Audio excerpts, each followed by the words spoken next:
In today's current situation, I think Muslims, first of all, need to get used to being offended. The Quran has many verses about being offended. وَاصْبِرْ عَلَى مَا يَقُولُونَ. Be patient about what they say. سَتَسْمَعُوا مِنَ الَّذِينَ أُوتُوا الْكِتَابَ مِنْ قَبْلِكُمْ وَالَّذِينَ أَشْرَكُوا أَذًى كَثِيرًا. You're going to hear from the people that were given the book before you, meaning the Jews and the Christians, and the polytheists, much odious or noxious statements, and it says to be patient and don't get angry, and so there's a lot of things about just not getting angry. The Prophet once heard somebody call him mudhammam, which means it's the opposite of Muhammad. It means blameworthy, because Muhammad means praiseworthy.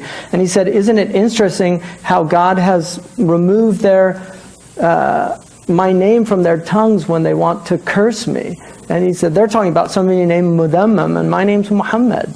You know, in other words, they're not talking about me. And so those cartoons, anybody that says those cartoons were the Prophet Muhammad, as far as I'm concerned, is not a Muslim. You know, it's a beautiful, Magritte has a beautiful picture, and it says, this is not a pipe. And it shows a picture of a pipe. Because we forget that the image is not the thing. And so if you make an image of something, it's not that thing. Those crucifixes, it's not Jesus on the cross.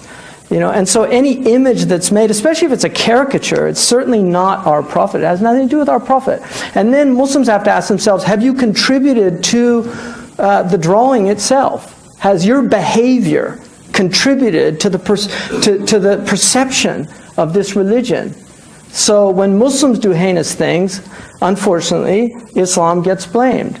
And with Christianity, that's not the case, because we're in a society where Christians are fully enfranchised. I know some people would debate the war on Christmas and things like that, but Christians are enfranchised. So when one Christian does a crazy thing, all the Christians aren't blamed for it. But unfortunately, we're not in a situation where Muslims are fully enfranchised in this country. So when one Muslim does a crazy thing, Islam is blamed for it. I mean, a lot of these people clearly have mental illness. I mean, the man that flew the plane into the IRS building after writing a serious political screed, you know, he was just considered a crazy white guy.